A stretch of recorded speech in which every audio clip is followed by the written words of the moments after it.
Go. Introduce. Okay, so on today's TalkTime session, we are going to be delving into the prevalent issue of stalking, which unfortunately has actually been going up, Sadiq, during this crazy pandemic time. Crazy. Yeah, so we welcome Tina in to talk to us today about this, and thank you so much for joining us. Thanks for having me. So can you just kind of tell us, what form did your stalking really take? So it took the form of my phone being compromised, my phone being hacked. Mm-hmm. So it was like my camera was compromised, and so was my microphone. Okay. And it was like remote stalking, remote hacking. So everything I was doing on my phone was visible to the hacker. So from the research I had done and speaking to the police, I'd concluded that he'd hacked my Wi-Fi system, so that all the devices in my house were also compromised. Anything like linked to my Wi-Fi, as well as like I'd say my iCloud account as well were compromised. Crazy. Your iCloud account. I thought that thing was uncompromisable. But when someone's got access into your phone, they can like get into like Really? they can see your password That is when you're madness. typing it in Wow. and stuff.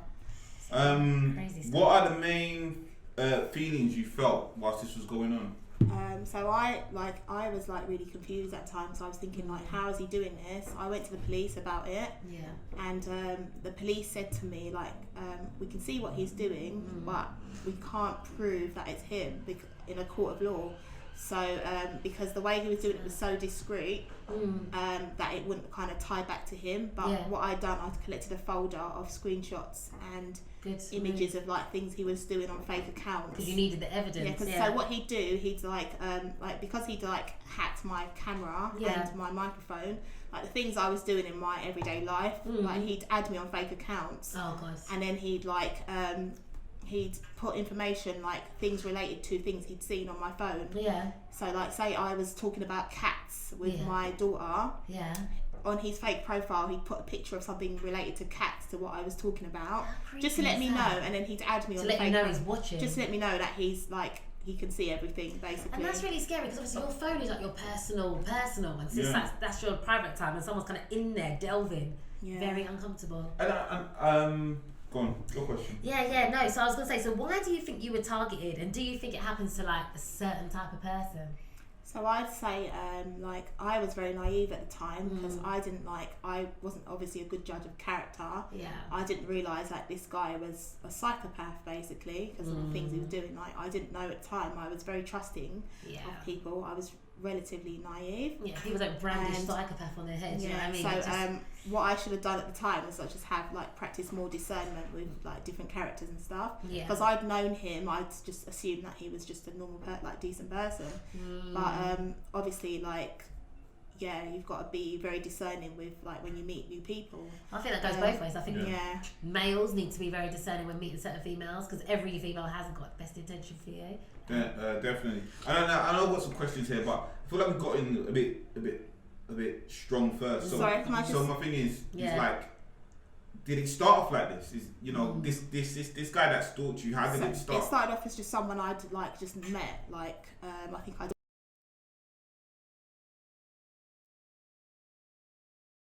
was a musician, so I'd like kind of like supported some of his music. Okay. And it just like at first things are normal. Yeah. Is he from this country? He's from Peckham. Oh, South London. Okay. So he was just like I didn't know basically what I was getting myself into. Like, I didn't know that he was like crazy, had issues. Yeah. So it was only like till I started trying to like obviously like I'd like just like had like encounters with him in my life, like tried to like I'd had like work placement that I'd done, like I said. And so do you think he targeted you for a reason? I started like getting friendlier with him and getting to know him like more personally, but then I realised I saw certain behaviours that were like red flags. Okay. So when I like thought to myself, I'm gonna cut this guy out of my life because he's a bit toxic. Yeah. That's when I realised the hacking had started. So sorry, just because obviously we've got viewers at home that are going to be listening to this. So what for you was like a red flag? So this is like just like hopefully people are going to learn from it. Exactly, learn to pay attention to everything. Just like certain things he put on his profile, like he put up on his WhatsApp profile, like just like certain things like I'm gonna cut all these people off now and change my number, and just like things that to make people feel like less than. Like he put up like things that just like I could sense he had a chip on his shoulder, and like he put up things that would make people feel like they're below him or something. Like, oh, I don't need to like deal with all these people, I'm just going to change my number, blah blah blah, things like that. Like, and then just random things like he'd like if I sent him a message, he'd like the responses were just like strange. So that's crazy. I just thought to myself, like, I don't need toxicity, I'm going to cut this person out of my life. And then shortly after that, that's when I noticed that he'd like hacked my phone because he was adding me on fake profiles. But I don't know exactly when the hacking started. I'm guessing it started when he had like, there was a time when he had like access to my phone for like 5 minutes. Oh my god! And that's when like he'd done something to the phone. So now when I get new phones, he'd still have access to, because he's got that Wi-Fi. Yeah, to it through my phone number. So when I changed my Wi-Fi, he'd hack through my phone number, and when I changed my phone number, he'd like hack through the Wi-Fi. So he was just doing this like. Scary. Do you think he targeted you alone, or got others on board? So what he'd do, like, if I'd like start talking to someone on social media, he'd send the person. There's a link he's got that gives them access to my phone. So he was getting others on board. Yeah, so he'd like just people that it's not even his people, it's my people that I would meet on social media. Like say someone would start talking to me on social media, and I start like opening up to that person or talking to them. He'd send that person, because he can see everything on my phone. Right. Remote viewing. So basically it was something like he didn't want other people to see you in a good light. So he was trying to tarnish their mind. Exactly. So he'd send people. It's like when a narcissist kind of like tries to do a smear campaign on you. Wow. So he'd send those people like a link that would give them the same access he has. Wow. So now there's strangers who have access to my phone. So can you give us any incident, if it's not too uncomfortable, any incident that he actually did that? So my good friend, that I do a business with, I was doing like business work with and stuff. He sent her like a bunch of like derogatory things about me, and she just forwarded it all to me. And because I told her already in advance that I've got a stalker who like messages people I know and sends them all sorts of things. Wow. So when she got the messages, she forwarded it straight to me, and I took it to the police. Okay. Because he probably wasn't thinking she'd forward it to me, because people in the past.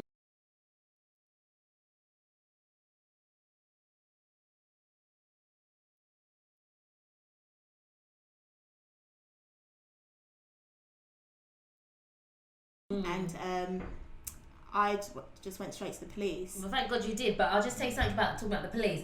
So, like recently, it was reported a lady had been stalked for 6 years, and from a man that she literally sat next to him at a job interview, or no, a previous job, and so he barely knew her. But however, went on to stalk her for 6 years, and then when she did go to the police, they were really slow to act. So, do you think sometimes it's an obsession, fixation, or is it some sort of mental illness? I personally think it's the person has an issue. I think it's a personality disorder. Okay. Because no one in their right mind would stalk or hack someone for that amount of time. Yeah. So I personally think it's like a narcissistic personality disorder or borderline personality disorder. Because when we talk about these stalkers, we're saying so you can have like a love obsession. So you literally like become so obsessed with every move they're making. You just need to know their movements, who they're talking to. As you said, go through their phone. Yeah. Or you can have a simple stalker who, in this case, you know, met the woman at work and sat next to her and now has got this like fixation with her life. Yeah. I think that's actually really scary. But the police said, oh, you should be flattered. The police said to that woman, To be honest, the police aren't very helpful with these things. I didn't find them very helpful because they didn't really like help me get through it. Like they didn't I collected like images like they told me to, like they said take screenshots of all the stuff he's doing on fake accounts. Yeah. And I built a file, and they still didn't like. They said, we can see what he's doing, but we can't, in a court of law, we can't prove that it's coming from him. So I was thinking, okay, so what is when someone gets killed? Is that when you're gonna get off your arse and do something? So I was like, I didn't find him helpful at all. Yeah, no, it's scary stuff. Really scary stuff. It's shocking, really. But I mean, were you guys dating and stuff like that first, or no? It was just like it was a friend, just someone I'd like met, and then just some random. It was someone I'd done a work placement with, and I kind of got to know him that way. I knew him for like 4 years. Doing a job interview and started talking to him for 6 years. So sometimes they just like your What aura. is wrong with these brothers? I knew him for about 4 years before the stalking, hacking happened. So as you try to distance yourself, is that when you realise? I realised that things were just like he was just acting up, like acting strange. So I tried to cut him out of my life, and then that's when I realised he was hacking my phone. Wow. But what you said about this happened to a certain type of female, I'd say no, it could happen to anyone. Right. Like you mentioned with the lady who like got stalked from someone who was sitting next to her. She didn't even know who the person was. Right. So I believe like it's like don't blame yourself if it happens to you, because it can happen to anyone. Because so it's not you that has a problem. It's the person who's doing it, because it's not normal behaviour. Yeah, it's not. But how do you think it changed you? Do you think it changed you as a person? It's made me stronger, because I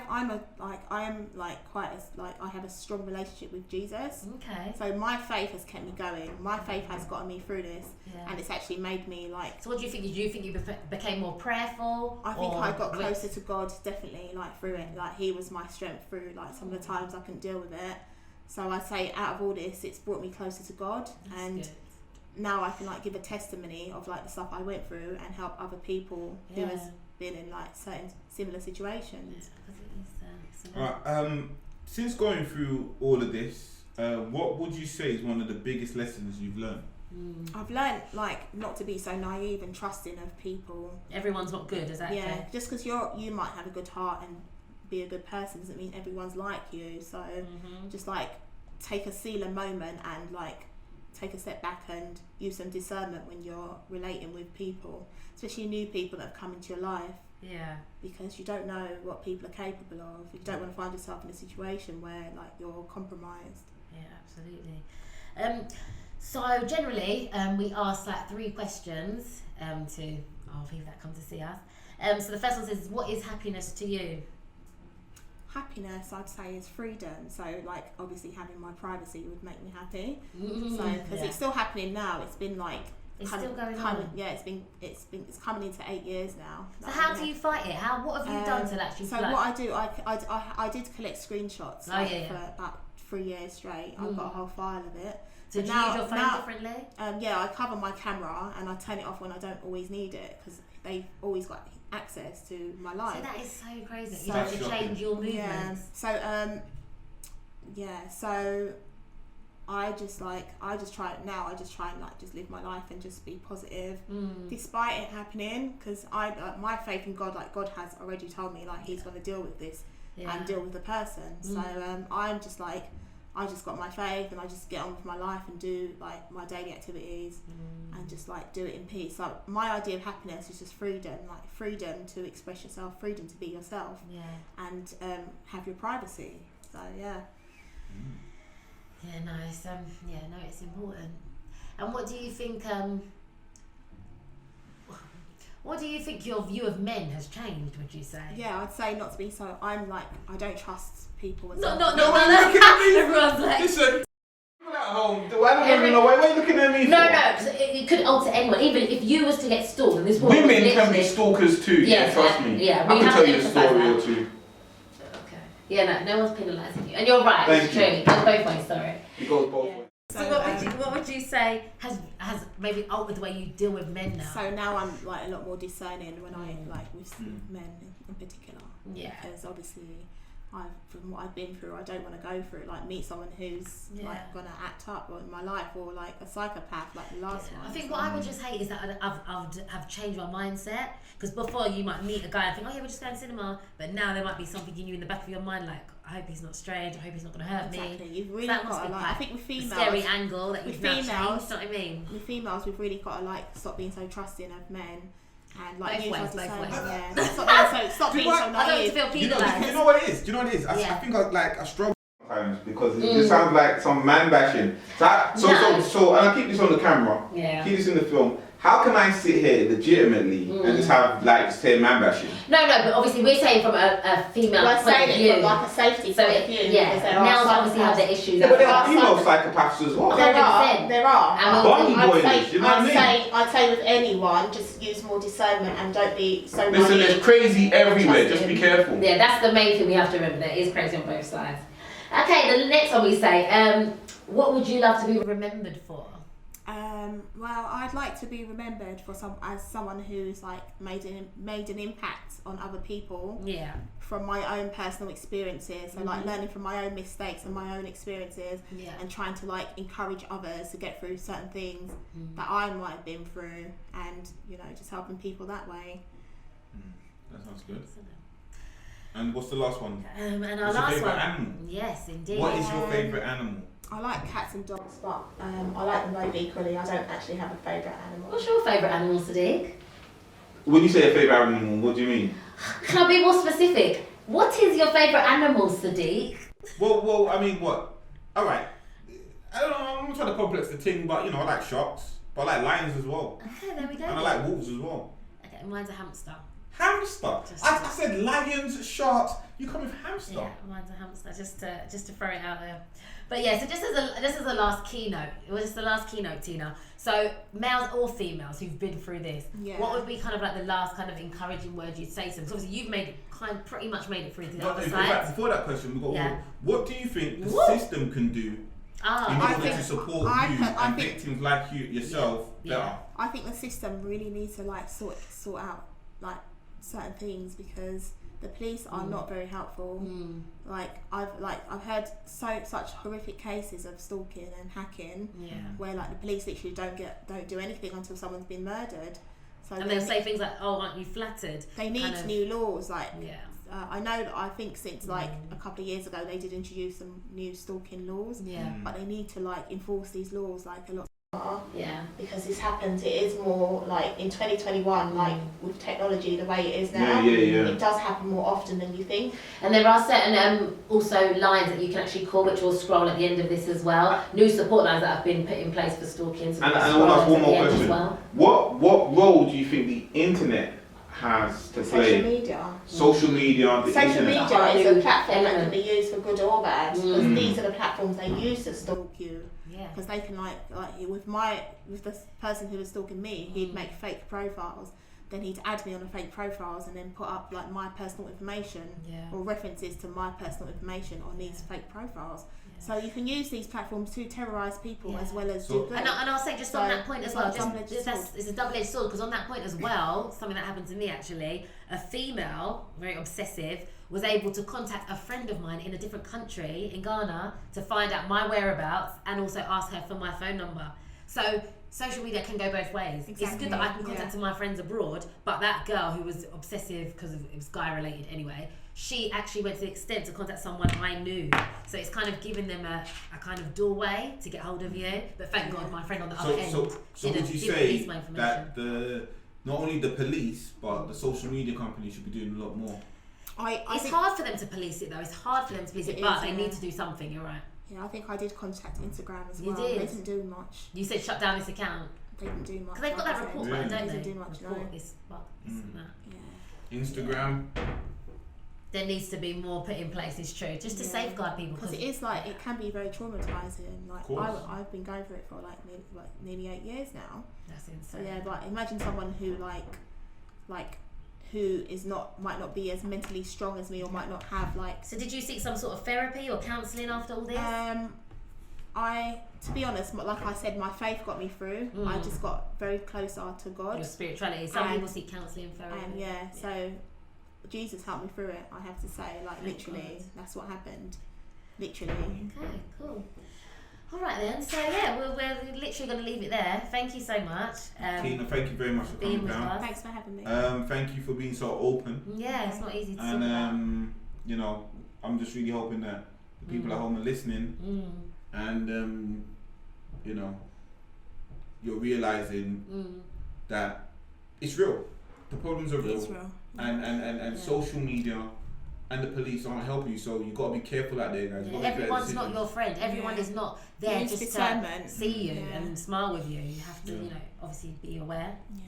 Yeah. So thank you so much for joining with our talk time session, we'll see you again. Thank you. Bye.